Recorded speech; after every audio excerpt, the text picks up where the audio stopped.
اللهم صل على سيدنا محمد وعلى آل سيدنا محمد وبارك وسلم. أعوذ بالله من الشيطان الرجيم. بسم الله الرحمن الرحيم. الفصل الثالث. عن أبي هريرة رضي الله عنه قال قال رسول الله صلى الله عليه وسلم: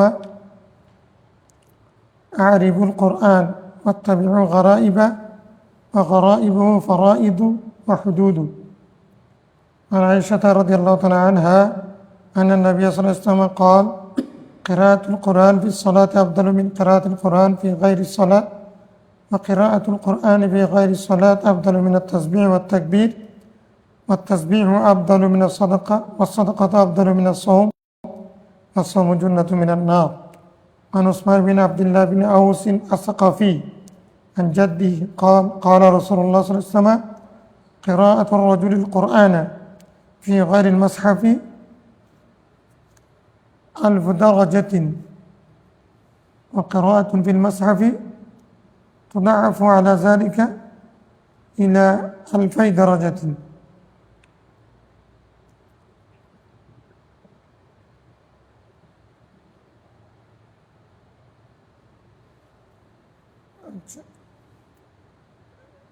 وعن ابن عمر رضي الله عنهما قال قال رسول الله صلى الله عليه وسلم: إن هذه القلوب تصدأ كما يصدأ الحديد إذا صامه ماء.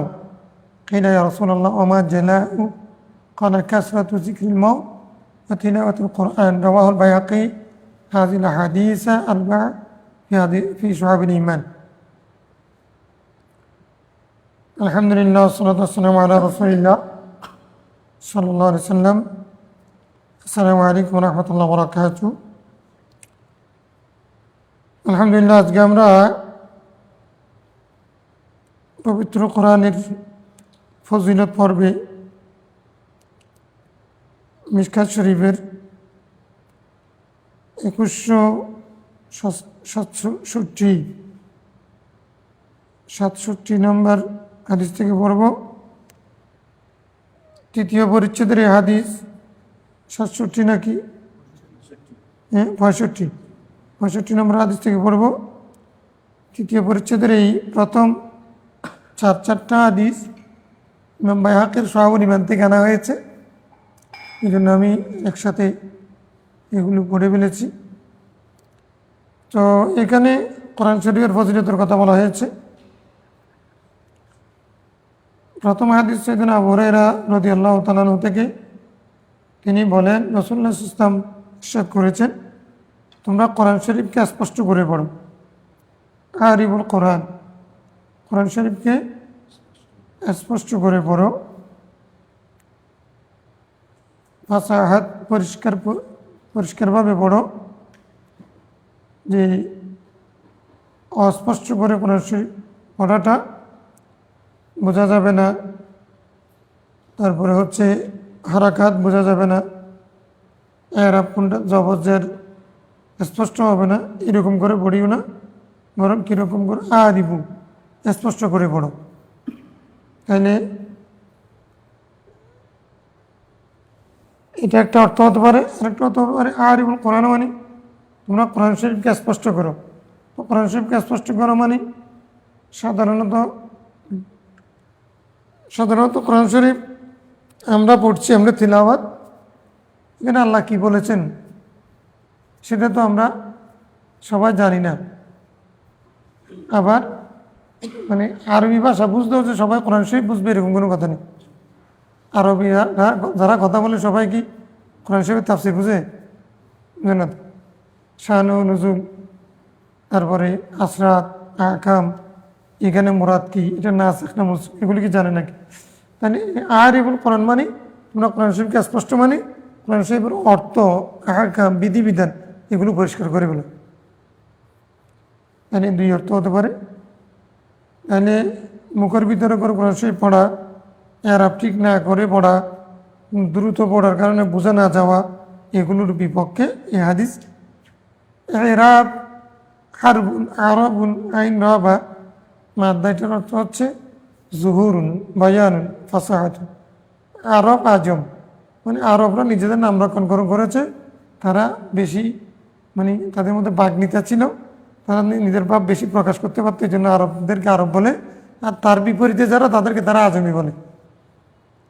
আজমি বলে, আজমি মানে বোবা, অস্পষ্ট। তো এখন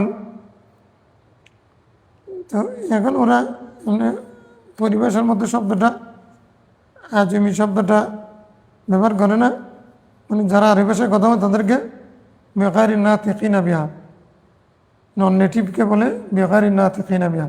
কারণ আজমি বলে এটা তো একটা শাব্দিক দিক থেকে আমাদেরকে হেয় করা, ঠিক না? এই জন্য আজমি শব্দটা এমনি ফ্যাক্টরিতে ব্যবহার হলেও পরিবেশের মধ্যে কম ব্যবহার হয়। যাই হোক, মোটামুটি আরবরা নিজেদের ভাষা বেশি প্রকাশ করতে পারত, এই জন্য আরবদেরকে আরব বলে। হ্যাঁ, অথবা ইয়ারুবের বংশধর হিসেবে যদি আরবি হয়, তাহলে শুনি বেশি ভাব প্রকাশ করতে পারত, সে অর্থ হবে। তাহলে আরিবু কনসেপ্ট তোমরা স্পষ্ট করে ফেলো, অস্পষ্ট রাখিও না। তো এখানে যদি অর্থ বোঝার প্রশ্ন আসে, তাহলে তাফসির পড়ার যে গুরুত্ব এই হাদিস থেকে বোঝা যায়। ওয়াত্তাবিউ গারাইবা, তোমরা এর গরিব গরিব যা কিছু আছে গরিব, নাদের সাজ, রহস্য যেগুলো আছে, এগুলোর মোরাদ, ডেপথের কথা যেগুলো, সেগুলো তোমরা অনুসরণ করো। গারাইবু ফারাইজু, আচ্ছা গরিব মানে কি? একটা হচ্ছে আয়াতে মুতাশাবিহাত, গরিব মানে কি? যেগুলো আনকমন, তার মানে বিরল, না আদার্সাস। তো এটা না গরিব মানে সেটা না, গরিব মানে কি সেটা রসুল বলে দিয়েছে। আয়াতে মুতাশাবিহাত এগুলো গরিব, এগুলো অর্থ গরিব, তো সেগুলোর পেছনে পড়ে থাকতে নিষেধ করা হয়েছে। যাদের অন্তরের মধ্যে বক্রতা আছে, তারাই সেগুলোর পেছনে লেগে থাকবে, পড়ে থাকবে। তাহলে এখানে রসুল সাহেবকে আত্মা ই তাবিউল গারাইব, গারাইব মানে কি বলেছেন ওইটা আবার উনি তফসির করে দিয়েছেন। গারাইব ও ফারাইজু, কোরআন শরীফের গরিব মানে হলো মানে বিরল, সাজনাদের, আর কি হচ্ছে মানে অর্থাৎ গভীরের বিষয় কি সেটা তার ফরাইজ। কোরআন শরীফের ফরাইজ মানে আহকাম, যেগুলো আওয়ামের, আর ওয়াহুদুদু নওয়াহি। আওয়ামের এবং নওয়াহি হলো কোরআন শরীফের গারাই। গারাই মানে কোরআন শরীফের গারাই মানে আওয়ামের ও নওয়াহি, আদেশ নিষেধ কোনগুলো সেগুলো তোমরা অনুসরণ করো। তাহলে তাহলে আমরা কি কোরআন শরীফ অন্যগুলো পড়লে সব হবে না, অন্যগুলো পেছনে লাগবে না? যে না, অন্যগুলো পড়বে, তবে তোমরা গুরুত্ব দিবে। এটা আমারও হচ্ছে মানে তাকসিস বা আদাত তামিমের মতো, তোমরা ইকরাউল কোরআন, কোরআন শরীফ পড়ো। তো এখানে আবার তাকসিস বা আদাত তামিম, কোরআন শরীফের আহকামের আয়াত যেগুলো আছে সেগুলোকে তোমরা বেশি অনুসরণ করো। তার মানে হলো অন্যগুলো আমরা পড়বো, কিন্তু এগুলোকে গুরুত্ব দাও। এই জন্য আহকামের আয়াতের উপরে আলাদা কী হয়েছে, কিতাব লেখা হয়েছে। গরিব মানে কি? গরিব মানে মুসাফির বলছিলাম না, গরিব মানে কি? গরিব শব্দের আসল অর্থ হচ্ছে শাহজনাদের, বিরল, আনকমন, এটা রেয়ার, হ্যাঁ, অপরিচিত। গরিবকে কেউ চিনে না, গরিবকে কেউ, এটা দুই অর্থের জন্য প্রযোজ্য। চিনে না মানে গুরুত্ব দেয় না, আর গরিবকে কেউ চেনে না মানে সে হঠাৎ করে আসছে কোন দেশ থেকে, তাকে কে চিনবে? খুনফিদ দুনিয়া গরিবা, খুনফিদ দুনিয়া, না দুনিয়ার মধ্যে কি হও, গরিব হও। গরিব হওয়ার জন্য বলছো, তুমি পয়সাওয়ালার জন্য ধরতেছে কেন? হ্যাঁ হ্যাঁ, মাদান ইসলামও গরিবা, ইসলাম কি ছিল? শুরু হয়েছে গরিব, গরিব অবস্থা শুরু হয়েছে। এই জন্য গরিব মানে কি? খুনফিদ দুনিয়া গরিব মানে তোমরা মুসাফিরের মতো डॉक्टर इकबाल की बोलना मेरे को, जिंदगी मिली है रब की इबादत के लिए, गुजरता हूँ जमाना कागज के टुकड़े के लिए। তারপরে বলতেছে কি যে कमाल की बात है कि ना कफन में जेब है ना कब्र में अलमारी है। ना कफन में जेब है ना कब्र में अलमारी है। तो कमाल की बात है कि फरिश्ता भी रिश्वत नहीं लेते हैं।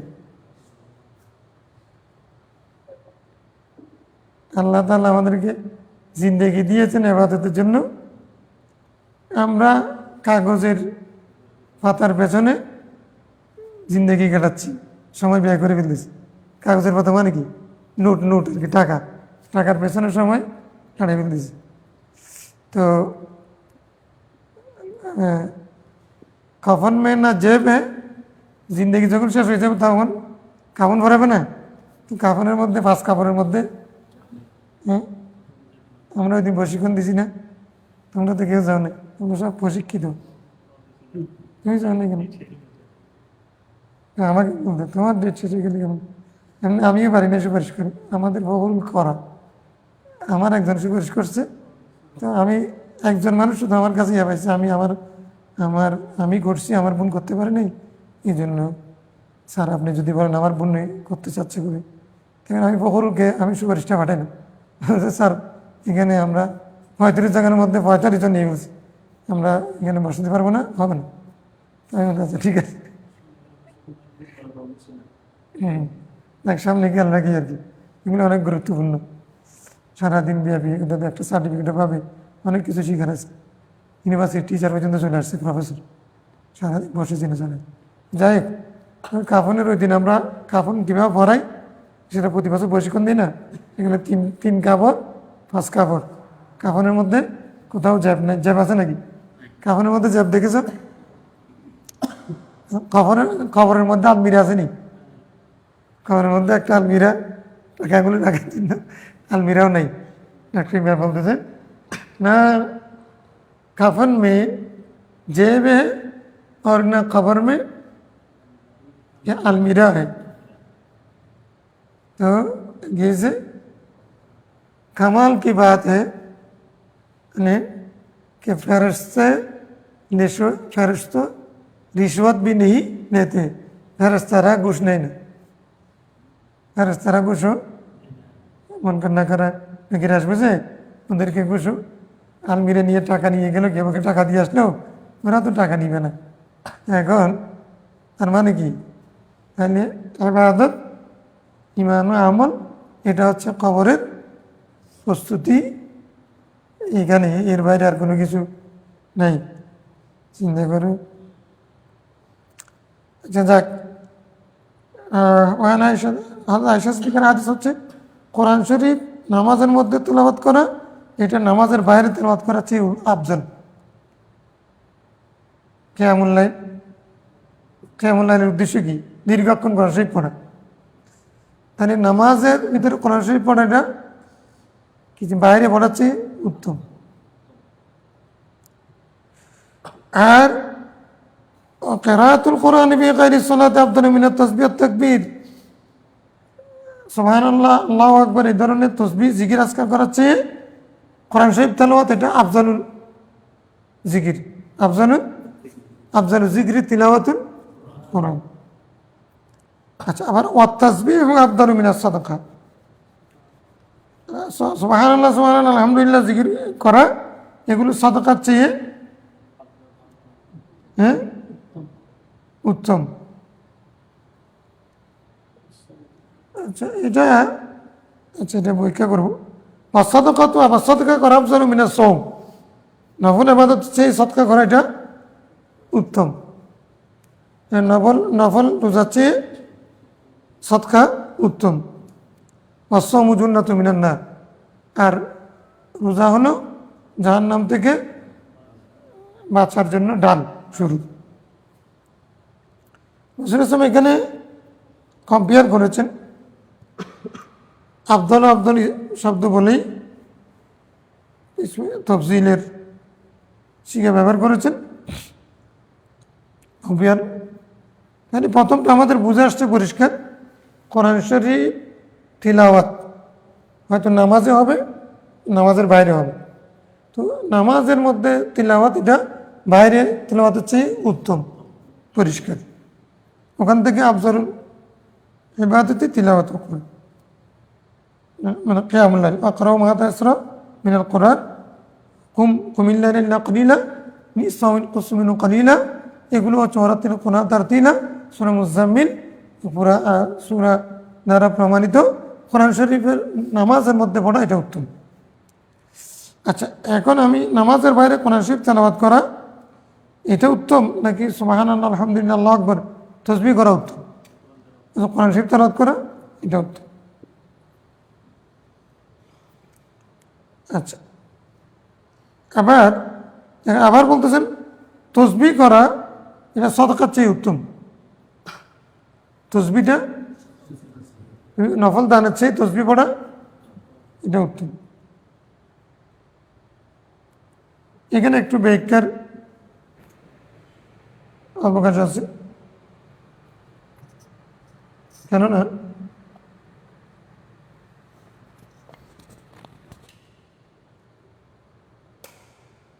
তুমি যখন দান না করলে মানুষ যদি মারা যায়, সৎকা করা না করলে যদি মানুষের কষ্ট হয়, তো যে সময় দুর্ভিক্ষ দেখা দেয়, এই সময় আমি কি মসজিদের মধ্যে জিকির করব নাকি টাকা পয়সা ইনকাম করে মানুষের আহার জোগাড় করব, গরিবকে সাহায্য করব?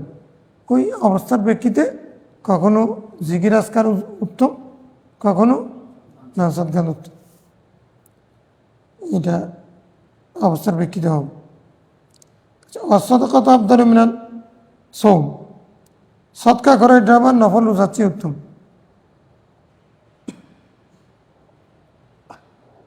নফল রোজা শারীরিক অবস্থা ভালো থাকলে সবাই রাখতে পারে, শরীর সুস্থ থাকলে, কিন্তু দান করতে গেলে কলবের সুস্থ থাকলে, বুঝলেন? তাহলে শরীরের চেয়ে মনের দাম বেশি। এখন সৎকা করলে আরেকজন উপকার হয়, এসব কিছুর বিবেচনায় রোজা থেকে নফল রোজার চেয়ে নফল দান উত্তম। আচ্ছা, ওর সাথে বন্দার কাছে একটা হচ্ছে অসৌম জুন্নাতু মিনান নার, তবে রোজার ফজিলত আছে, রোজা হচ্ছে জাহান্নাম থেকে বাঁচার ডাল।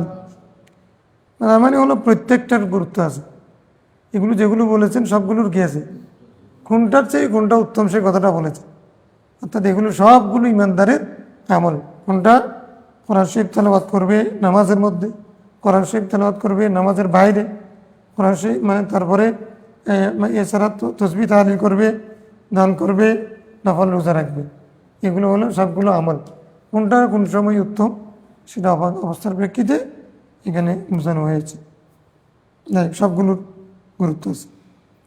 হযরত ওসমান বিন আব্দুল্লাহ বিন আওস বিন সাকাফি তার ওসমান দাদা থেকে বর্ণনা করছেন, কিরাতুর রাজুলিল কোরআন ফি গায়রিল মাসহাব, দেখে দেখে কোরআন শরীফ পড়ার চেয়ে কোনো ব্যক্তির এটা মুখস্থ পড়া, কিরাতু আলফু দারাজাতিন, 1000 গুণ বেশি সওয়াব। وقراءته في المصحف تضاعف على ذلك إلى 1000 درجة। আবার দেখে দেখে পড়া এটাকে 2000 গুণ বৃদ্ধি করা হবে। তাহলে পরস্পর বিপরীত হয়ে যাচ্ছে না? মানে প্রথমটা তারা বুঝাইছে যে কোরআন শরীফ হেফজু করা, কোরআন শরীফ হেফজু করা ওইটা দেখে দেখে পড়ার চেয়ে 1000 গুণ উত্তম মুখস্থ পড়া। তাহলে আবার মুখস্থ পড়ার চেয়ে দেখে দেখে পড়া, এটা 2000 গুণ 2000 গুণ উত্তম। তার মানে হলো তাহলে মুখস্থ করা এটার ফজিলত আছে, আবার দেখে দেখে পড়ারও ফজিলত আছে। মুখস্থ করার ফজিলত হচ্ছে কোরআন শরীফ মুখস্থ করতে হবে, যারা করবে না তাদের তুলনায় এটার ফজিলত। আবার দেখে দেখে পড়ার ফজিলত তার ডাবল। কেন? দেখে দেখে পড়লে তো ভুল হবে না, দেখে দেখে পড়লে একসাথে দুইটা আমল হবে। একটা হচ্ছে তোমার কেরাত, একটা হচ্ছে রুইয়াত। কোরআন শরীফ তুমি দেখতেছো না? আচ্ছা, দেখে দেখে পড়ার মধ্যে আবার কলমও বেশি কি থাকে, ময়লান থাকে, অর্থ বোঝারও কষ্ট থাকে। এই জন্য সব কিছু মিলে মোটামুটি বইটার ফজিলত আছে, দেখে দেখে পড়া হ্যাঁ ফজিলত বেশি। সবার জন্য না, আমার হাফেজরা হাফজ না করে যদি না, আমি যেহেতু দেখে দেখে পড়ার মধ্যে ফজিলত বেশি, আমি যেরকম বুঝেছিলাম 7 গুরু 1 গুরু ওই রকম না, সবাই যদি দেখে দেখে পড়ে হাফজ না করে, তাহলে তো কোরআন শরীফের তারাবি পড়া, কোরআন শরীফ মানে যে কোরআন শরীফ মুখস্থ করার যে সুন্নত সেটা উঠে যাবে। সেই কারণে কোরআন শরীফ মুখস্থ করলে তো কিয়ামতের দিন প্রত্যেকটা আয়াতের পেছনে একটা একটা সিঁড়ি মর্তবা,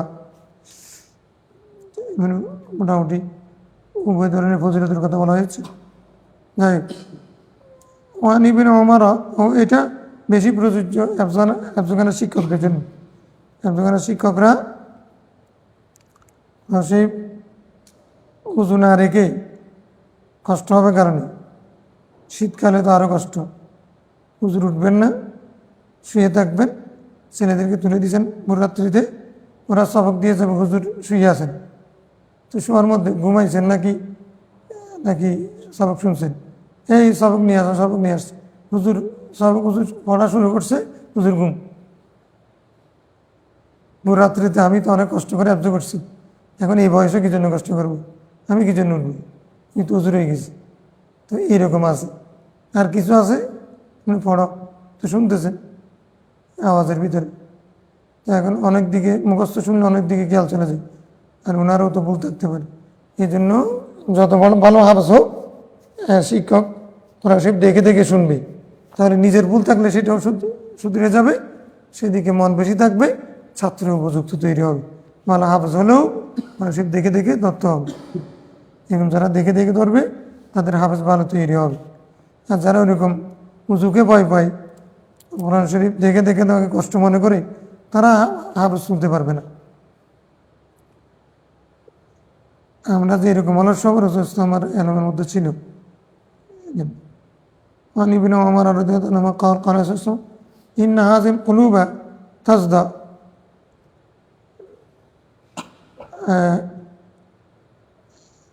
এই অন্তর কি হয়, জং মুক্ত হয়, মানে মরিচিকা মুক্ত হয়। কামা ইয়াজদাউল হাদিদ, যেভাবে কি লোহা জং মুক্ত হয়, ইদা আসাবাহুল মা, যখন সেখানে পানি দেওয়া হয়। পানি থাকলে লোহা কি হয়, মরিচিকা মুক্ত হয়। পানি লাগা মানে শুধু পানি দিয়ে মরিচিকা যায় না, পানি তোমার যখন এটা ওই খামারের কি বলছিলে যেটা তুমি, হ্যাঁ খামারের ক্ষীর কামায়ান ইয়ানফিল কিরু আল হাদিদ, মানে কির, কির বাংলা কি বলছিল একটা খামারের দোকানে যেটা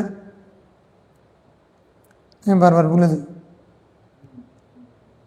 মানে লোহাটা যেখানে দিয়ে দামা এগুলো যেখানে দিয়ে লাল করে, এটাকে আরবিতে ইন্নাল মদিনাতে তানবির কির কামা তানফাউ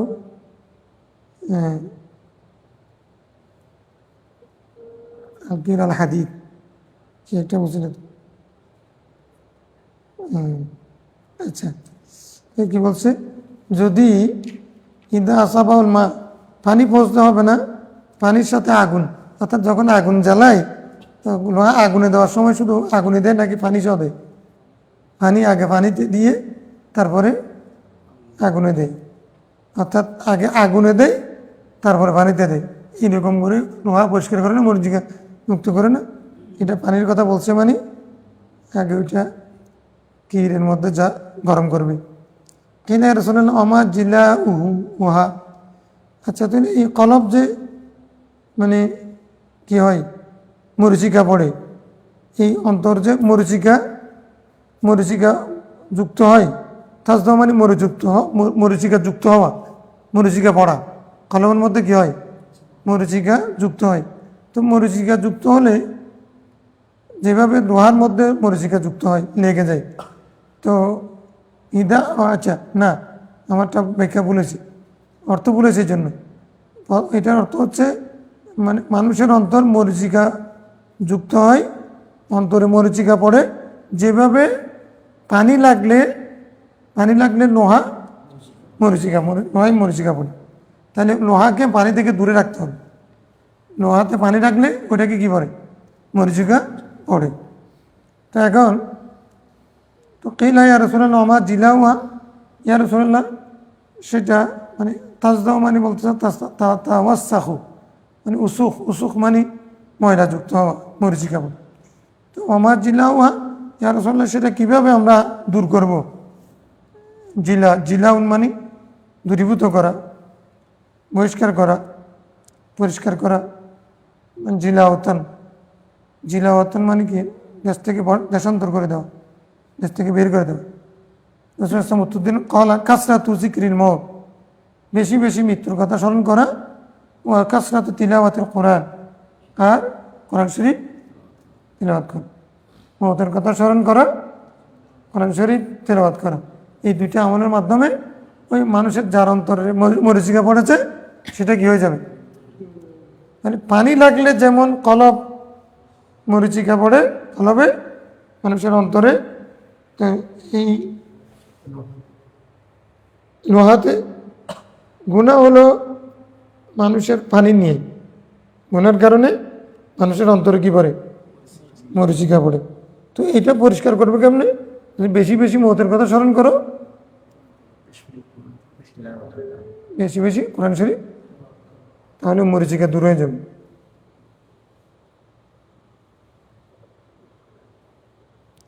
মৃত্যুর কথা স্মরণে থাকলে তো এত গুনাহ করতে পারে না মানুষ।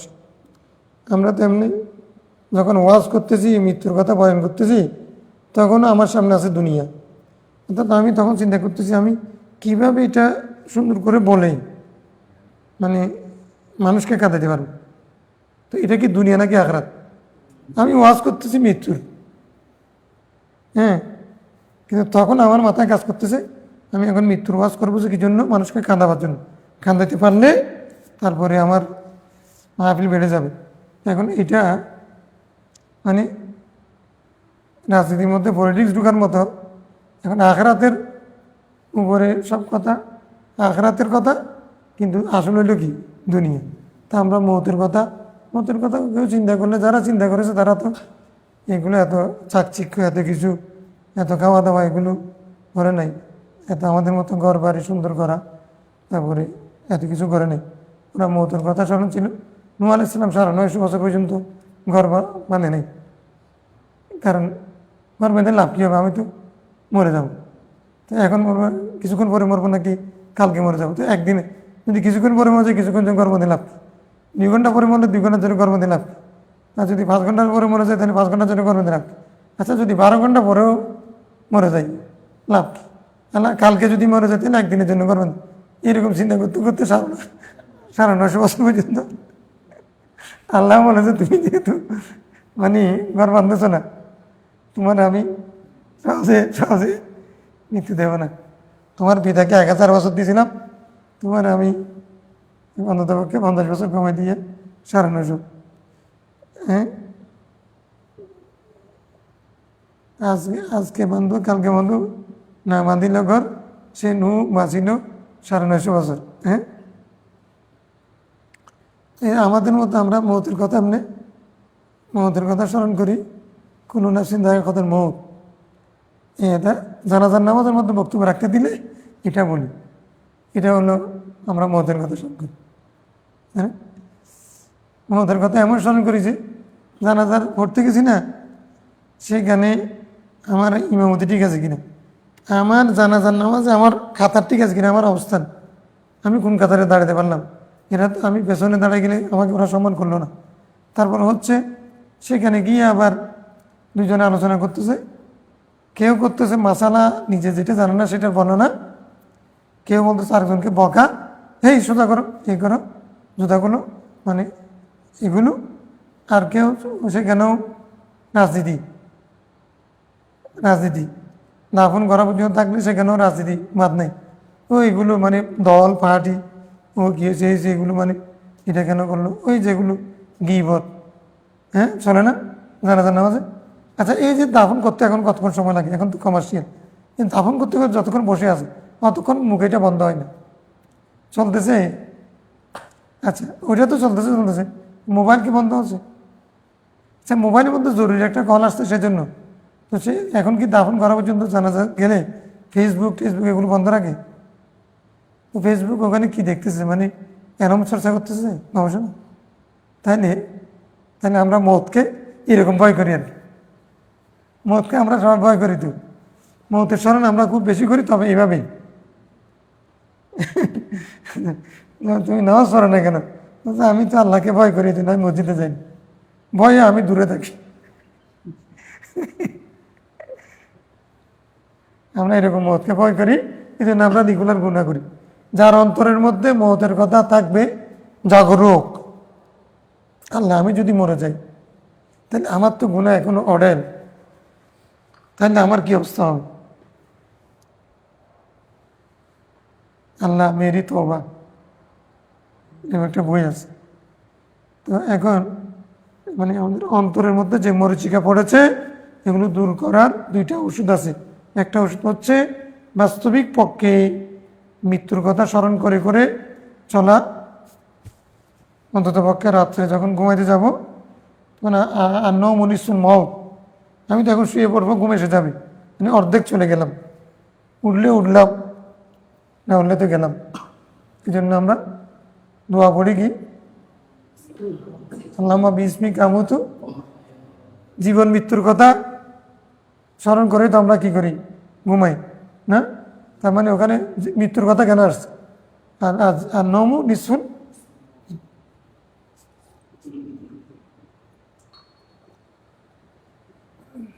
সাংঘাতিক বলে গেছি। তারপরে আরেকটা হচ্ছে কি, কোরআন শরীফ তেলাওয়াত করলে, আমি কোরআন শরীফ তেলাওয়াত করতেছি, আমার অন্তর পরিষ্কার হবে।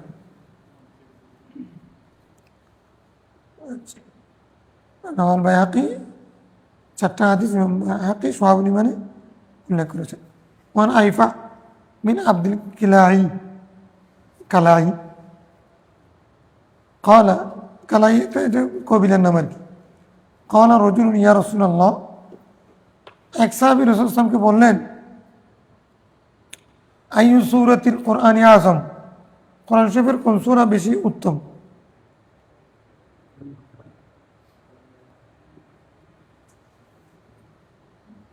ক্বালা কুল হুয়াল্লাহু আহাদ, সবচেয়ে উত্তম সূরা হলো সূরা ইখলাস। ক্বালা আইয়ু আয়াতিন ফিল কুরআনি আযম, সর্বোত্তম আয়াত কোনটা? ক্বালা আয়াতুল কুরসি। আয়াতুল কুরসি কি? আল্লাহু লা ইলাহা ইল্লা হুয়াল। ক্বালা ফাআইয়ু আয়াতিন ইয়া নবী আল্লাহ তুহিব্বু আন তুসিবাকা, উম্মাতাকা,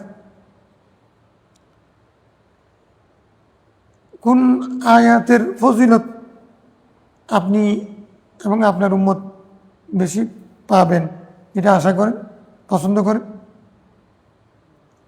ক্বালা খাতিমাতা সূরাতুল বাকারা, সূরা বাকারার শেষ আয়াত। ফাইন্না মিন খাজাইনি রাহমাতিল্লাহি তাআলা মিন তাহতি আরশি আতাহা হাযিল উম্মাহ। কেননা সূরা বাকারার শেষ আয়াত এটা আল্লাহর রহমতের যে খজিনা আছে, ভান্ডার আছে, সেই ভান্ডারের অংশ, যেটা যে ভান্ডার আল্লাহর আরশের নিচে আছে, যে ভান্ডার আল্লাহ, এক প্রথম তথ্য হলো আল্লাহর ভান্ডারের অংশ, দ্বিতীয় তথ্য হলো এটা আল্লাহর আরশের নিচে আছে। আল্লাহ তাআলা এটাকে এই উম্মতকে দান করেছেন। নাম তাতরুক খায়রান মিন খায়রিদ দুনিয়া ওয়াল আখিরাহ ইল্লা ইস্তামালাত আলাই, দুনিয়ার এবং আখিরাতের পার্থিব পরকালীন কোনো কল্যাণ নেই যে কল্যাণ এই আয়াত ধারণ করে নেই। মানে এই আয়াতের মধ্যে দুনিয়া আখিরাত উভয়টার কল্যাণ নিহিত আছে। দারিম মানে আব্দুল মালিক ইবনে উমাইর মুরসালান قال قال রাসূলুল্লাহ সাল্লাল্লাহু আলাইহি ওয়াসাল্লাম ফি ফাতিহাতিল কিতাব, সূরা ফাতিহা সম্পর্কে রাসূলুল্লাহ সাল্লাল্লাহু বলেছেন শিফাউম মিন কুল্লি দাইন, মানে ফাতিহাতুল কিতাব সূরাতুল ফাতিহা শিফাউম মিন কুল্লি, সূরা ফাতিহা সর্বপ্রকারের রোগের শেফা। রাওয়াহ দারিমি আল বাইহাকি বিশুআবিল ঈমান। এই জন্য কেউ রুগী হলে, রুগী দেখতে গেলে সূরা ফাতিহা পড়ে ফুক দিও, জানেন সূরা ফাতিহার একটা খতম আছে, ওইটা তো 746 বার বোধহয় হয় এরকম আর কি। তুমি 41টা গুটি নিলে একবার পড়ার পরে একটা গুটি রেখে দিবে, আবার পড়বে, আবার একবার পড়লে আবার একটা গুটি নিয়ে বলবে, এরকম পড়লে একটা সূরা ফাতিহার খতম হয়। ওটা একটা পদ্ধতি আর কি, বুজুর্গান দিন। অর্থাৎ সূরা ফাতিহা শিফা, এটা যদি পড়ো তাহলে তোমার রোগ থেকে মুক্তি পাবে। সূরা ফাতিহার একটা নাম আছে, 18টা নামের মধ্যে একটা নাম সূরাতুশ শিফা, সূরাতুশ, এটার জন্য এখান থেকে আসছে ফাতিহাতুল কিতাব শিফাউম মিন কুল্লি দাইন, সর্বরোগের ওষুধ সূরা ফাতিহা। عن عثمان بن عفان قال من قرأ آخر آل عمران في ليلة كتب له قيام ليلة, কেউ যদি সূরা আলে ইমরানের শেষের আয়াতগুলো যদি পড়ে তার জন্য কিয়ামুল লাইলের সওয়াব, কিয়ামুল লাইলের। তো এখন কোন সময় পড়তে বলছে? আখিরে, মানে ফি লাইলাতিন, রাতে, রাতে যদি কেউ পড়ে তাহলে সে কিয়ামুল লাইল করলে যে সওয়াব পাবে ওই সূরা আলে ইমরানের শেষের গুলো পড়লে। ইন্না ফি খালকিস সামাওয়াতি ওয়াল আরদি ওয়াখতিলাফিল লাইলি ওয়ান নাহার, এখান থেকে আত্তাকুল্লাহ লাআল্লাকুম তুফলিহুন। রাসূলুল্লাহ সাল্লাল্লাহু আলাইহি ওয়াসাল্লাম, এটা আর হাদিসের মধ্যে আছে, তোমরা পাবে, বুখারীতে আছে। তাহাজ্জুদ নামাজের জন্য উঠলে তখন ওযু করার সময় আরশের দিকে চেয়ে, আসমানের দিকে চেয়ে এই সূরা আলে ইমরানের শেষ আয়াতগুলো পড়তেন। ইন্না ফি খালকিস সামাওয়াতি ওয়াল আরদি ওয়াখতিলাফিল লাইলি ওয়ান নাহার লাআয়াতিন লিউলিল আলবাব আল্লাযীনা ইয়াযকুরুনাল্লাহা কিয়ামান ওয়া কুউদান ওয়া আলা জুনুবিহিম। মানে ওই নামাজের ঘুম থেকে উঠেছেন এতক্ষণ জাগ্রত অবস্থায়, এখন আবার নামাজ পড়বে, তো এইগুলো মানে এটার সাথে সম্পৃক্ত। সর্বশেষ আয়াত হচ্ছে ইয়া আইয়ুহাল্লাযীনা আমানু ইসবিরু ওয়া সাবিরু ওয়া রাবিতু ওয়াত্তাকুল্লাহ লাআল্লাকুম তুফলিহুন। এখানে আবার দোয়াও আছে, ইন্না সামি'না মুনাদিন ইউনাদি লিল ঈমান আন আমিনু বিরাব্বিকুম ফাআমান্না রাব্বানা ফাগফির লানা যুনুবানা ওয়া কিনা আযাবান নার। তো وكفر عنا سيئاتنا وتوفنا مع الأبرار ربنا وآتنا ما وعدتنا على رسولك ولا تخزنا يوم القيامة إنك لا تخلف الميعاد। এই আয়াতগুলো আয়াত দোয়াও আছে, আল্লাহর কুদরতের নিদর্শনও আছে। তো এগুলো যদি কেউ যদি রাত্রের প্রথমে পড়ে তারপরে ঘুমায় যায়, সারা রাত কিয়াম করলে যে সোয়াব পেত সেই সোয়াব পাবেন। উসমান রাদিয়াল্লাহু তাআলা বর্ণিত হয়েছে রাসূল সাল্লাল্লাহু আলাইহি ওয়াসাল্লাম এই হাদিস বলেছেন। মুরসাল হাদিস ও মকবুল। ফজিলতের ক্ষেত্রে সাকারাবি থেকে রাবাই।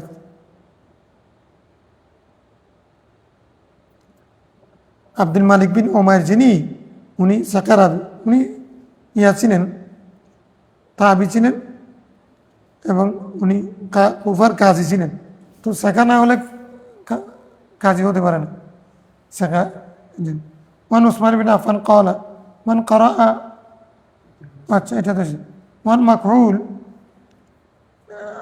আচ্ছা ওটা আব্দুল মালিক বিন ওমায়ের ব্যাপারে বলছি, এটা তো হযরত ওসমান বিন আফফান রাদিয়াল্লাহু আনহু হাদিস। তো আচ্ছা মান মাকহুল উনি তাবি ক্বালা মান ক্বারা সূরাতা আল ইমরান ইয়াউমাল জুমআতি, জুমার দিন কেউ যদি সূরা আল ইমরান পড়ে,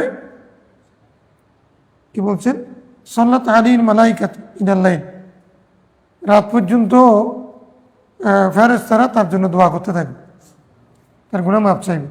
সূরা, তুমি যদি সকালে যদি কোন সূরা পড়ো, সূরা আল ইমরান পড়ো, তাহলে সন্ধ্যা পর্যন্ত ফেরেশতারা তোমার জন্য ইস্তেগফার করবে। ওয়ান জুবাইর ইবনে নুফাইল, তাহলে এখানে সূরা আল ইমরানের ফজিলত বোঝা গেছে আর কি, কোন জুমার দিন, জুমার দিন পড়ার ফজিলত।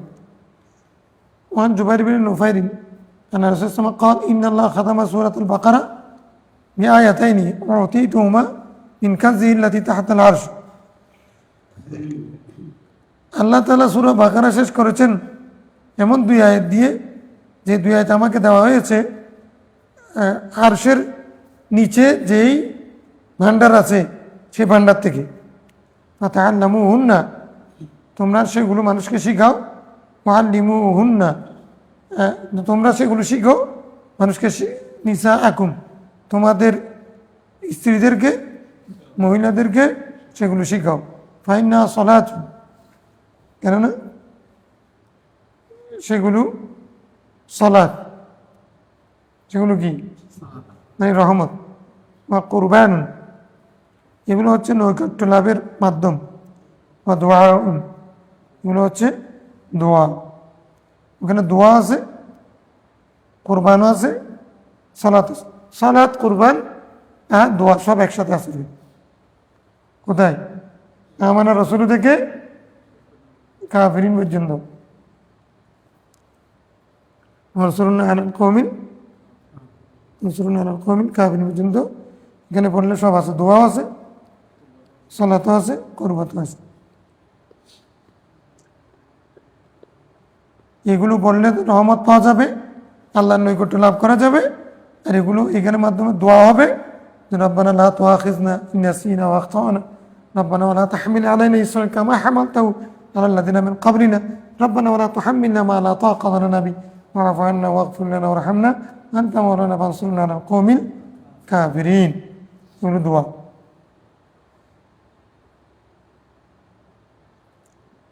আচ্ছা,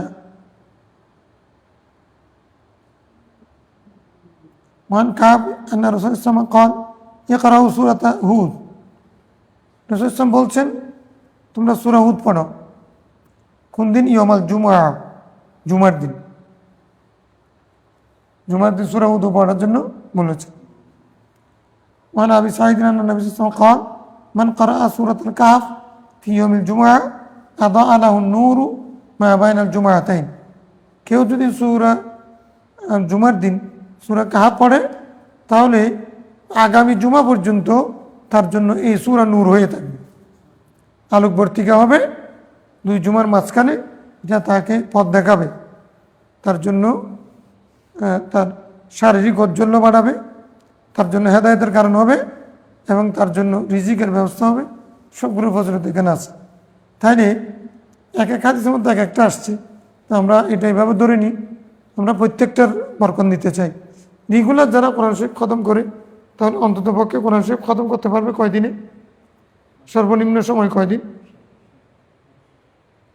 কদিন বলছে? তুমি যদি তারও আরও বেশি পারো তাহলে কয়দিন? সর্বশেষ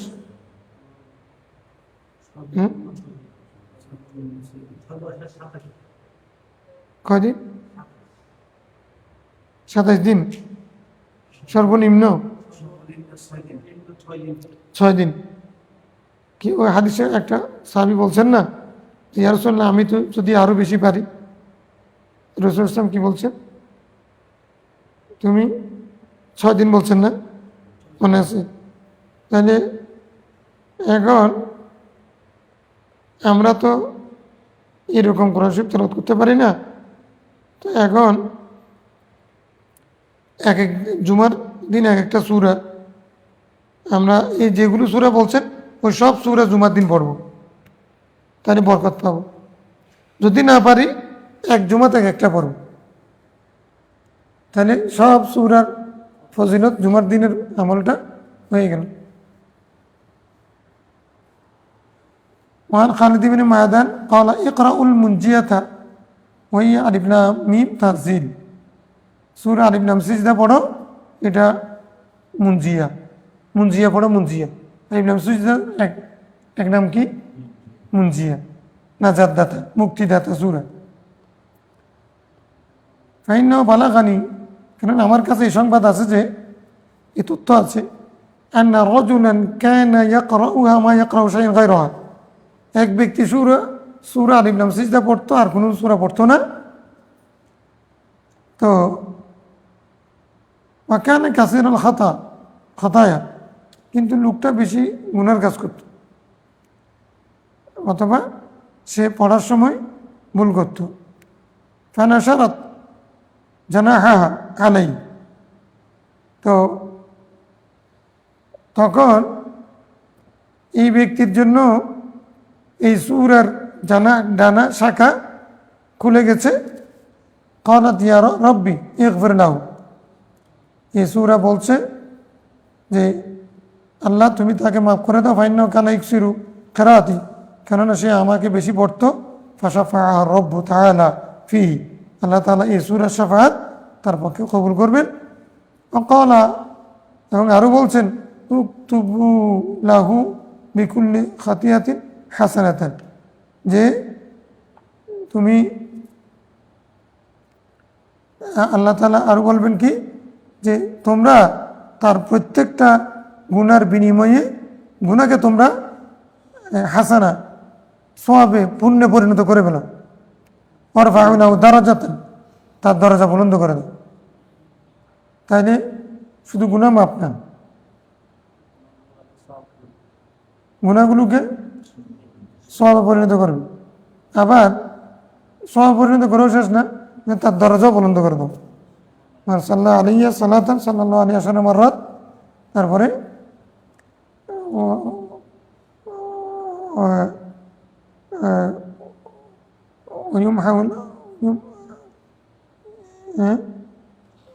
সাল্লাল্লাহু আলাইহি ওয়ায়ামহু লাহু আশারা সাইয়্যাত ওয়া ইয়ারফাউ লাহু আশারা দারাজাত। হাদিস একটা আছে না, মানে যে আমার উপরে দুরূদ শরীফ পড়বে তার 10টা আল্লাহ 10টা রহমত করবেন, তার 10টা গুনাহ মাফ করে দেবেন, তারপরে তার জন্য 10 দরজা বুলন্দ করবেন। মুক্তিদাতা নাজায়ানজি, আলিফ লাম সিজদা, আলিফ লাম মিম তানজিলু কিতাবিল আরবি মির রাব্বিল আলামিন আমি ইয়াকুলুনা ইফতারা, নাকি আলিফ লাম মিম তানজিলু কিতাবিল আরবি মির রাব্বিল আলামিন কোন পারায়? 21 পারা। সূরা আহজাবের আগের সূরা না, সূরা আহজাবের আগের সূরা, এটা লম্বা না, 3 পৃষ্ঠার সূরা না। এটা ওই নামাজের মধ্যে জুমার দিন পড়ে, জুমার দিন পড়া মুস্তাহাব। জুমার দিন সূরা আলিফ লাম সিজদা, সূরা জুমা, সূরা আলা, সূরা গাশিয়া, এগুলো মানে মুস্তাহাব আর কি। ওই হারামের মধ্যে ওরা পড়ে, এখন সিজদা চলে যায় ফরজ নামাজের মধ্যে। আজমিদের তো মানে এটা অভ্যাস নেই, মুখস্থ নেই, ওরা আবার আমার নামাজের মধ্যে সিজদা আছে, তারাবির মধ্যে বলে না এখানে পড়বে, তারাবির মধ্যে বলে না এখানে, ফরজ নামাজের মধ্যে বলে না, জুমার দিনও পড়ে ফেলে, ফজর নামাজের মধ্যে প্রতিদিন পড়ে প্রায় খতিব একজন আছে। এখন মুসল্লিরা এখানে ওখানে সব জায়গায় বাথরুমে সহ সেখানে পর্যন্ত নামাজ পড়তেছে, উনি এখন সূরা সিজদা পড়তেছেন, সিজদার মধ্যে চলে গেছেন, ওরা রুকুর মধ্যে গেছে, এখন কিছু মিলতেছে না, আল্লাহ আকবার মিলতেছে না, না হয়ে যায়। এটা ওদেরকে ওরা ওটা বেদাত করতেছেন আর কি। রসুল ইসলাম এরকম আগে ঘোষণা দেন না, এই জন্য বেদাত করতেছেন। বেদাত না করতে না গিয়ে নামাজ যে সবার দাঁত হয়ে যাচ্ছে এটা কি আর যে বেদাত ওয়াজিব, এটা তুমি তখন না সাহাবায়ে কেরাম ইসলামকে দেখতেন কম মুসল্লি ছিল, এখন তোমরা এতগুলো লক্ষ লক্ষ মানুষ হজের আগে হ্যাঁ একসাথে হারমের মধ্যে জমায়েত হয়েছে, জুমার নামাজ আসছে, ফজর নামাজ আসছে, সেখানে 20 লক্ষ 30 লক্ষ মানুষ নামাজ পড়তেছে। তো এখন তুমি যদি আগে না বলো, এখন মুসল্লি সবার কোরআন শরীফ মুখস্থ আছে, এখন আমি সিজদায় গেছি, আমার পাশে সবাই রুকুতে বসে আছে, আমি তোরকে বলতেছি এই সিজদায় বলতে পারতেছি এটা না, বুঝলে এখন এরকম বলে দেওয়া উচিত। হাদিসের মধ্যে আসছে, ঠিক আছে, আমরা খুতবা দিই, তোমরা ঈদের নামাজে মানে ইয়ার ওই সৎকাই ফিতিরের তালিম দিতে বলছে ঈদের নামাজে। আচ্ছা, সৎকাই ফিতির দেওয়া আফজল হলো, সুন্নত হলো নামাজের আগে। এখন আমি যদি তালিম দিই, সেটা রসুল ইসলাম কেন তালিম দিয়েছেন জানেন? না বুঝে কথা বললেন। রসুল ইসলাম যেই বছর সৎকাই ফিতির ওয়াজিব হয়েছে তখন সবার জানা ছিল, নতুন বিধান আসছে আর কি। তাই ঈদের নামাজ পড়ার জন্য অনেক সাহাবী দূর দূরান্ত থেকে আসছে, এখন বিধান আসছে। তখন রসুল ইসলাম সেই 2 বছর নামাজের মধ্যে সৎকাই ফিতিরের মাসালা বলছেন। কোরবান ওয়াজিব হয়েছে, কোরবানির মাসালা ঈদের নামাজে বলছেন। তো সেখানে কোরবানির মাসালার মধ্যে এখন এরপরে গরু জবাই করবে, তো এইটার মানে মাংস কীভাবে বন্টন করবে সেগুলো ঠিক আছে বলা যায়। কিন্তু এখন তুমি যদি কোরবানের দিন গরু কিনে ফেলছে 1 দিন 2 দিন 3 দিন 1 সপ্তাহ আগে, এখন তুমি গরু কীরকম কিনতে হবে সেটা যদি ওই দিন বলো, এখন গরুটা যদি উল্টা পাল্টা কোথায় যাবে বলো তো? উজু তুমি আপনি আগে বলেন না কেন? আমি তো হাদিসে পাইছি, তো কী হাদিস, আমি এত গরু এরকম কিনে ফেলছি, আমি এখন গরু কোথায় পাবো? এখন মানে তখন হুজুরকে পিটানো শুরু করবে অথবা চাকরি চলে যাবে।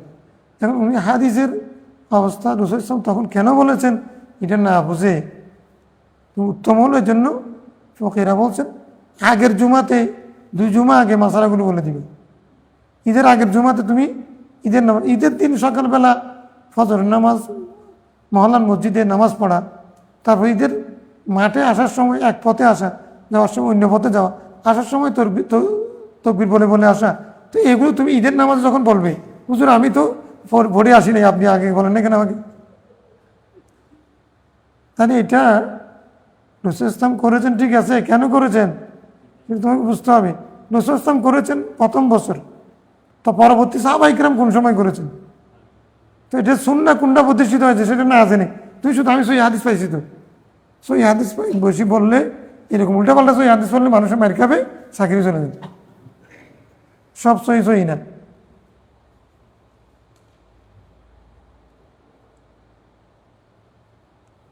রেওয়ায়াতান সহি হলে এটা আমলান সহি হয় না, বুঝলেন? রেওয়ায়াতান সহি, সনদান সহি। আচ্ছা, আর কি এরপরে কি?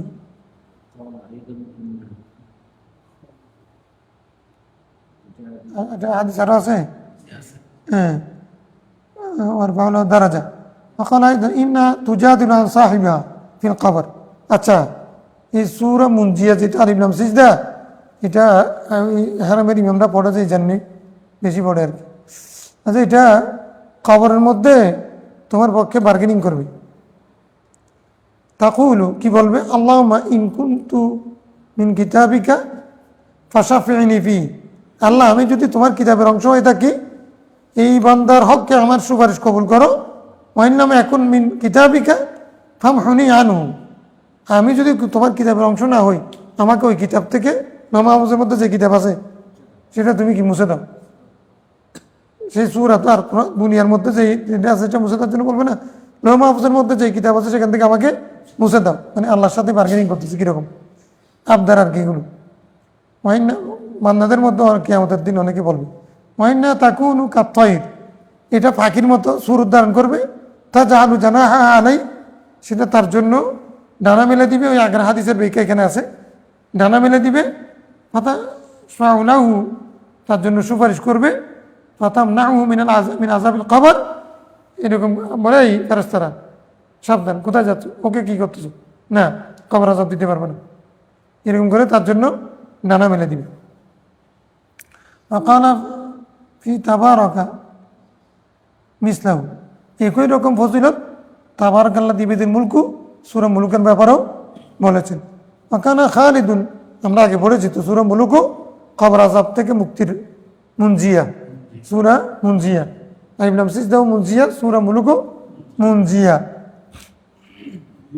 ওয়াকানা খালিদ লা ইয়াবিতু হাত্তা ইয়াকরাহুমা, খালিদ বিন ওয়ালিদ এটা মানে পড়া ছাড়া রাত্রি কাটাতেন না, এই দুই সূরা পড়া ছাড়া রাত কাটাতেন না। ওয়াকালা তাউস ফুদ্দিলাতা আলা কুল্লি সূরাতিন মিনাল কুরআন, হ্যাঁ বিসিত্তিনা হাসানাতান। এই হযরত তাউস বলছেন যে এই দুই সূরাকে কোরআন শরীফের সমস্ত সূরার চেয়ে 60 স্তরের 60 স্তর উপরে মর্যাদা দেওয়া হয়েছে। মানে অন্তত পক্ষে 60 গুণ সওয়াব বেশি দেওয়া হয়েছে।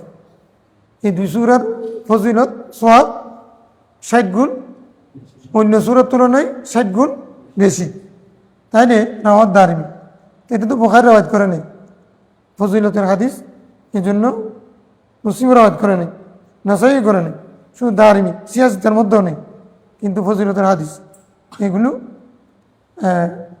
মকবুল। এর জন্য আহলে হারাম গায়রে হারাম হিল সবাই পড়ে। ওই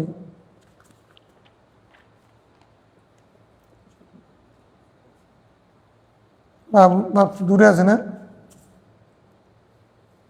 বাপ দূরে আছে, কালকে পড়বার কিছু। হ্যাঁ একই কিতাবের বাপ তো একই রকম হবে হাদিস, আপনি বাপ বা করছেন আর কি, আমরা কালকে বলবো। আরেকটা দুইটা বাপ থাকবে, বাপ মানে নাম ছাড়া বাপ, দুইটা বাপ আছে না?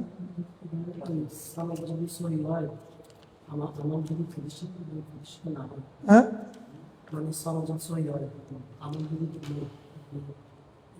বুঝছো না,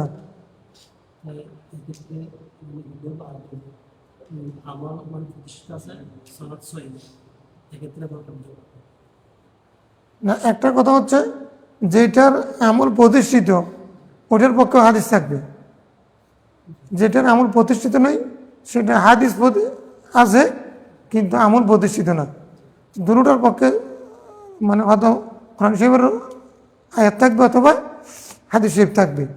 তো এক্ষেত্রে দুইটা যদি হাদিসের পরিভাষায় শাখার বিপরীতে শাখা রওয়ায়াত করলে মানে আউসাকের হাদিসকে মাহফুজ বলে আর শাখার হাদিসকে শাজ বলে।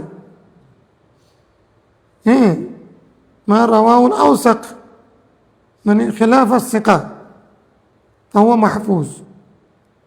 হ্যাঁ ওমা দুনা মানে রিওয়ায়াত আস-সিকা শাজ মুহাদ্দিসের পরিভাষা, তাই দুটোটা তো হাদিস সহিহ।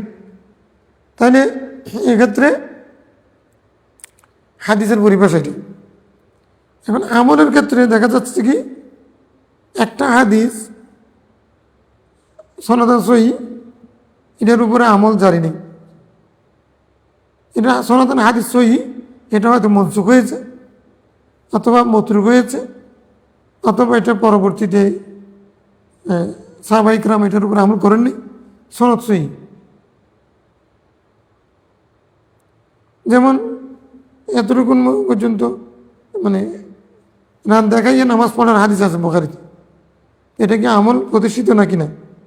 তাহলে এখন সবাই প্রতিষ্ঠিত কি পুরুষের জন্য হাঁটু পর্যন্ত সতর টাকা ফরজ, তাহলে রানও সতর অন্তর্ভুক্ত কিনা? তাহলে এটা হাদিস যেটা মানে নাভি থেকে পুরুষ হাঁটু পর্যন্ত সতর্ক থাকবে, ওই হাদিস ওইটাও সহি, এটাও সহি। এখন ওইটা মতরুকুল আমল। তো এইগুলো মহাদিসের গ্রামে এরকম বিপরীত হাদিস পাইছেন কারণে মানে কিছু সূত্র তৈরি করেছেন। মা আয়েশা সিদ্দিকা বলছেন, আইয়ুমা ইমরাতিন নাকাহাত নাফসাহা বিগাইরি ইজনি ওয়ালিয়া ফানিকাহুহা বাতিলুন বাতিলুন বাতিলুন। অভিভাবক ছাড়া কেউ যদি তার মেয়েকে বিয়ে দেয়, কেউ যদি নিজেকে নিজে বিয়ে দেয়, তার নেকা বাতিল। এখন উনি তার ভাতিজি আব্দুর রহমান বিন আবু বকরের মেয়েকে নিজে বিয়ে দিয়ে গেছেন। এখন বলে যে রাবি যদি রাওয়ায়াতের খেলাফ আমল করে, ওটা মতরুকুর আমল। হাদিস সহি হলেও উনি খেলাফ আমল কেন করলেন? সাহাবী তো এরকম হতে পারে না। রাসূল ইসলাম বলেছেন হাদিস, উনি এরকম বিপরীত আমল করবে, সাহাবীর জীবন এরকম না। তাহলে বোঝা যাচ্ছে এটা রাসূল ইসলাম বলেছিলেন একসময়, পরবর্তীতে এটা মজবুত হয়েছে, অথবা ওনা এটা একটা প্রেক্ষাপট ছিল। সেই কারণে সাহাবী যখন কোনো সাহাবী রাবি যখন তার রেওয়ায়তের বিপরীত আমল করে, ওটা মতরুকুন আমল। এরকম কিছু সূত্র আছে। তো এগুলো সূত্রগুলো বাদ দিয়ে কেউ যদি মানে সাগরের মাছ ধরতে চায়, সাগর থেকে মাছ ধরতে চাই তোমার, এবং সেটা যদি নিয়ত এটা করে আমি সব মাছ ধরে ফেলবো সাগরে, ব্যক্তি যদি চেষ্টা করে আমি সাগরের যত মাছ আছে সবগুলো আমি ধরে ফেলবো, আলা হাদিস হওয়া মানে মানে হলো কি সাগরের সব মাছ ধরে ফেলার চেষ্টা করবো।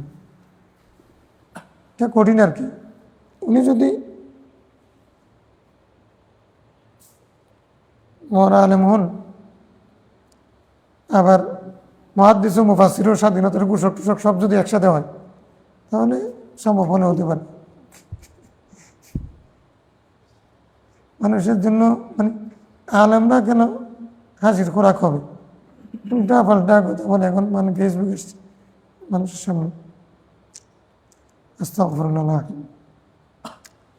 তোমার মাসালা ক্লিয়ার হয়েছে? একটা কি বলছো?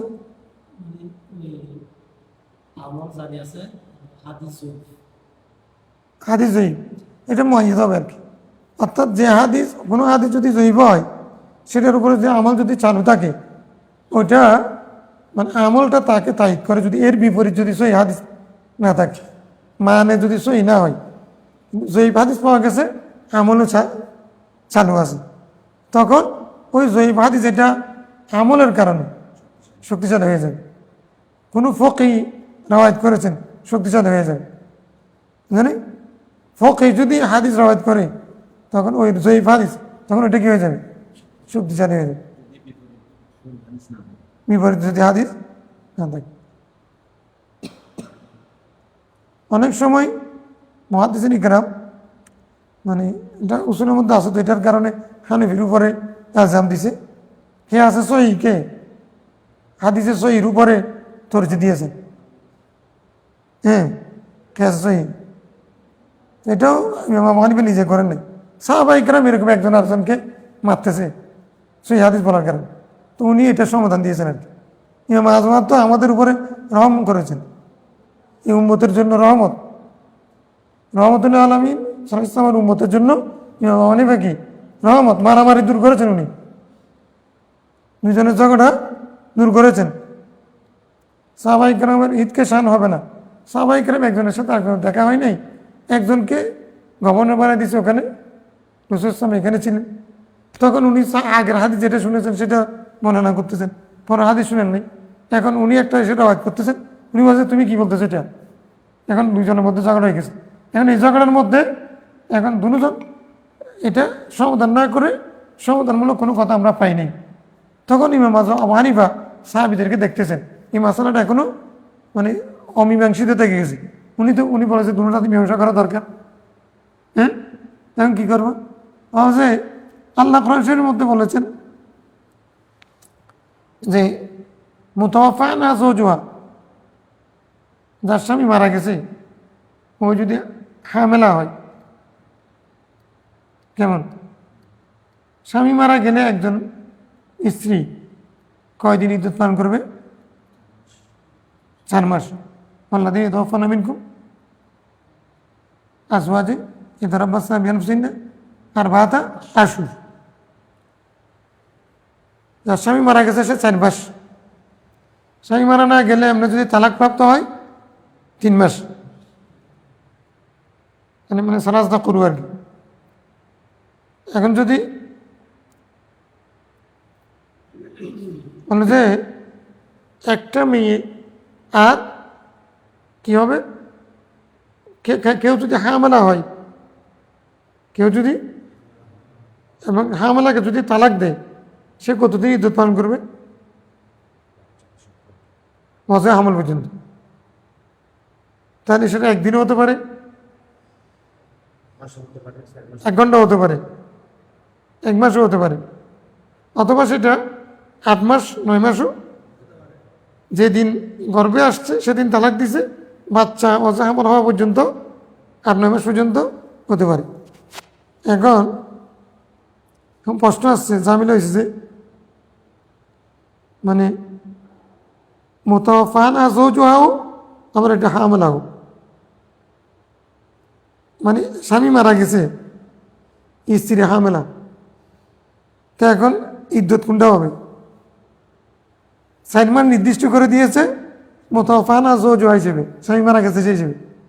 এখন আবার এটা যেহেতু হামেলা ছিল, সেই কারণে তার ইদ্যুৎ মানে সেটা 4 মাসের চেয়ে কমও হতে পারে, অথবা 8 মাস 9 মাসও। এখন তাহলে তুমি সমাধান কেমনি করবে?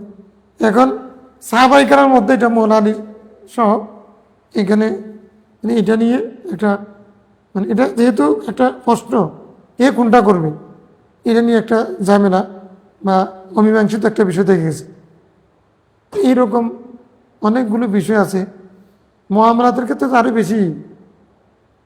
বিদেশি আজার যে মাসালা ইস্তেমবাদ করেছি আবু হানিফা, এগুলো তো মানে তুমি পদে পদে ওই কোর্ট কাছারিতে যাও না, সৌদি আরবে যেগুলো ইসলামী রাষ্ট্র আছে, ওখানে গিয়ে দেখো গিয়ে আবু হানিফা কি, ওখানে গিয়ে দেখেছে যেখানে সহি রাওয়ায়াত আছে নামাজের মধ্যে এগুলো হাদিসটা দুর্বল এরকম বলেনি। ওই কোর্ট কাছারি মুআমালাত এগুলো করতে গেলে যেখানে হানি মাযহাব ছাড়া উপায় নেই। এমনি সাহাবি রবিয়াদান করতেছে, আমি জুড়ে বলতেছে কোর্টে যাও, তো এখানে হানি ছাড়া উপায় নেই। তো যেখানে ইবাদতের রাওয়ায়াত এগুলো তো সবার মুখস্থ ছিল, ঠিক না? কারণ এগুলো আরকানে খামসা সবাই গুরুত্ব দিয়েছেন, সবার মুখে মুখে ছিল। তো মুআমালাত যেগুলো হাদিস এগুলো তো সবার মুখস্থ ছিল না, এগুলো সবার মধ্যে চর্চা ছিল না। ইমাম আজম মানি রহমতুল্লাহ আলাই সেই মানে জটিল কঠিন, তুমি ব্যবসা করবা, তুমি ঋণ দিবা, ঋণ দিতে না পারলে কী হবে, অ্যাক্সিডেন্ট করলে কী হবে, একজন মানে মারা গেছে, তখন তাকে কী বলেছে মুসলমান না মুসলমান সেটা বোঝা যাচ্ছে না, তারপরে মাল হারিয়ে গেছে, তাই একজনের বিরুদ্ধে একজনের সাক্ষ্য দিচ্ছে আদালতের মধ্যে, এগুলো তো মানে রেয়ার। তো এই মাসালাগুলোর মধ্যে হানি মাসালা বলেছে কোনো উপায় নেই। তো এখানে আহলে কেয়াস আহলে রায়ের উপায় নেই, আহলে রায় ছাড়া উপায় নেই। আহলে রায় না হলে রায় মানে হলো যার আকল থাকবে, মুখস্থ তো মুখস্থ নির্ভর, ওটা কি হচ্ছে বুঝতে নেই, মুখস্থ যেটা বলে শুনে সেটা বলে। আর আহলে রায় মানে হলো যেটা বোঝা মাত্র শুনে আমল করবে না, এটা বোঝার চেষ্টা করবে, বলছে শুনছি ঠিক আছে, তুমি মানুষও ঠিক আছো সত্যবাদী, তুমি মিথ্যা বলো নাই শুনলাম, কিন্তু এটা আমলযোগ্য কিনা সেটা এটার বিপরীত কোনো হাদিস আছে কিনা আমি দেখতে হবে। গবেষক আহলে রায় মানে কি, রায় দেওয়ার মতো ক্ষমতা থাকতে হবে। তো আহলে রায় মানে হানফিদের কাছে মানে বদনামি করতেছে, আর আহলে রায় হওয়া তো এটা সোজা না। আহলে রায় যে কেউ হতে পারবে না, রায় দেওয়ার মতো, রায় মানে কি সিদ্ধান্ত দেওয়া, তো সিদ্ধান্ত দেওয়ার মতো ক্ষমতা সবার আছে নাকি? কত মানে মেধাবী মানুষ আছে সমাজের মধ্যে, সে এমনি মুখস্থ সব বলতে পারে, এটা একটা বিচারটা করে দাও তো। এখন বিচার করতে গিয়ে ওনার সব মুখস্থ আছে, এমনি মেধাবী লোক, উনি মানুষকে সন্তুষ্ট হতে পারে নাই, মারামারি লেগে গেছে। সিদ্ধান্ত দেওয়ার ক্ষমতা এটা সবার থাকে না। হানফিরা হলো সিদ্ধান্তদাতা, আহলে রায় মানে কি সিদ্ধান্তদাতা। এখন বলতেছে কি যেটা বলছিলাম, কেয়াসে সহির বিপরীতে যদি সহি রাওয়ায়াত আসে তখন আমরা কেয়াসকে তরজি দেব নাকি সহি রাওয়ায়াতকে দেব? ইমাম আবু হানিফা রাহমাতুল্লাহ আলাইহি সেখানে একটা মন্তব্য করেছেন হানফিরা, সেটা হচ্ছে যদি যে রাবি রাওয়ায়াত করেছেন উনি ফকী হিসেবে সাহাবীদের মধ্যে প্রসিদ্ধ কিনা। উলামারা বলছেন মাআযাল্লাহ লাইসা বিইজরাই আবি হানিফা আবি হুরায়রা, এটা কোনো আবু হুরায়রার প্রতি বেয়াদবি না, এখান থেকে মানা যায়। এখন একজন সাহাবী যদি ফকী হিসেবে প্রসিদ্ধ না হন, ফকী না সেটা আমরা বলছি না, সাহাবীরা সবাই ফকী কিন্তু ফকী হিসেবে প্রসিদ্ধ না, তো প্রসিদ্ধ না এই কথাটা আমরা বলছি আদব রাখার জন্য। আর হচ্ছে এটার পক্ষে আবার রাওয়ায়াত আছে, বুখারী রাওয়ায়াত আছে, রুব্বা মুবাল্লাগিন আফকাহু মিন সামি, তোমরা অনেকে আম থেকে শুনবে কিন্তু তোমরা যার কাছে পৌঁছাবে হতে পারে তোমার চেয়ে সে আরো বেশি বুঝদার সমঝদার, বুঝার ক্ষেত্রে তার ক্ষমতা বেশি। তুমি হামেল, সে হলো ফকী, এটা তো বুখারী হাদিস দ্বারা রাওয়ায়াত, এইটা হচ্ছে ইমাম আবু হানিফা। জানি রুব্বা মুবাল্লাগিন আফকাহ একটা এক জায়গার মধ্যে আছে মুখস্থ শক্তি বেশি হবে কারো, আর কোনো জায়গা হচ্ছে আফকাহ মিন সামি, আমার থেকে যারা সরাসরি শুনছো তাদের চেয়ে তোমরা যাদের কাছে পৌঁছাবে সেখানে এমন লোকও থাকবে তুমি যতটুকু আমার হাদিস বুঝেছ তার চেয়ে সে বেশি বুঝবে। এটা রসুল ইসলাম আগে বলে গেছেন। মানে রুব্বা মুবাল্লাগিন আওয়ামি সামিন মানি আওয়া মানি ইমাম বুখারী, আফকাহ মানি ইমাম আবু হানিফা, আমরা তো সেটা বুঝতেছি। রসুল ইসলাম বলেছেন এটা তো সত্য হবে। মানে ইমাম বুখারীর হেফজ শক্তি যখন আমরা দেখি আওয়াহা মিসামি, রসুল ইসলামের কথা পেতে যাবে না। আর আফকাহ যখন কথা আসে তখন সবাই বলতেছে ইমাম আজম আবু হানিফা, ইমাম আজম তোমার বোঝার মধ্যে উনি কোরআন হাদিস বোঝার মধ্যে ওনার মতো কেউ নেই, কেউ ওনার সাথে কথা বলতে পারে না। আমরা তো সসিরকে বলেন, একটা সসিরকে মানে সসিরকে জ্ঞান বোঝানি, সসিরকে মানে কি জানি আপনি শুনছি বলে ফেলছি, এর একটা জ্ঞান। আরেকটা হচ্ছে বুঝে শুনে ড্যাপ থেকে ইমাম আজম হানিফ উনি ড্যাপ থেকে আনেন। অনেক দেরি গেছে। আল্লাহুম্মা সাল্লি আলা সাইয়্যিদিনা